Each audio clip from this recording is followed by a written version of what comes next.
करती है। प्रकृति ने अपना काम कैसे किया, वो उसको ले गया राजा के दरबार में और कहा कि विदोत्मा को बुलाओ और वो इससे शास्त्रार्थ करेगी।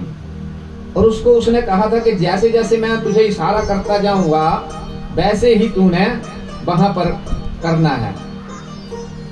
तो जो राजा का दरबार लगा, वहां पर बहुत सारे विद्वान आए कि आज कोई नया ब्राह्मण आया है, वो विदोत्मा को हरा देगा और उससे शास्त्रार्थ करके उसे अपनी पत्नी बना लेगा।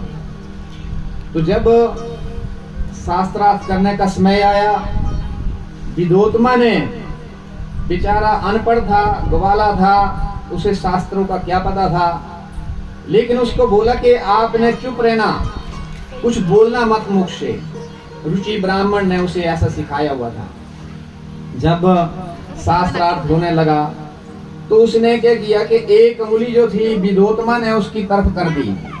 क्या कहा कि हे ब्राह्मण, परमात्मा एक है। तो उसने सोचा कि ये बता रहा है कि मैं तेरी एक आंख फोड़ दूंगा, उसे शास्त्रों का क्या पता था।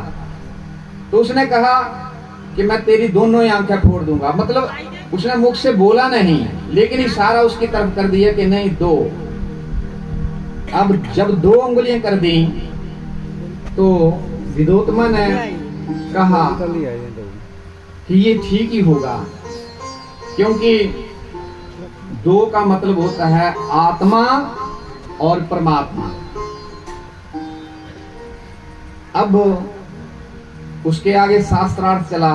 उसने पांचों उंगलियां उसके सामने कर दी विदोत्मा ने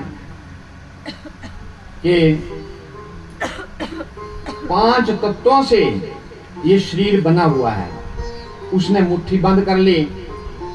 विदोत्मा को उसका मुट्ठी करने से उत्तर मिल गया कि अकेला अकेला तत्व जो है वो शरीर को नहीं बना सकता है।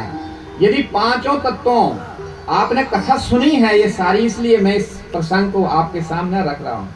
उसने कहा कि पांचों तत्व जब इकट्ठे होंगे, उनका एकीकरण होगा, तभी वो काम करेंगे, तभी वो मनुष्य रूप लेंगे।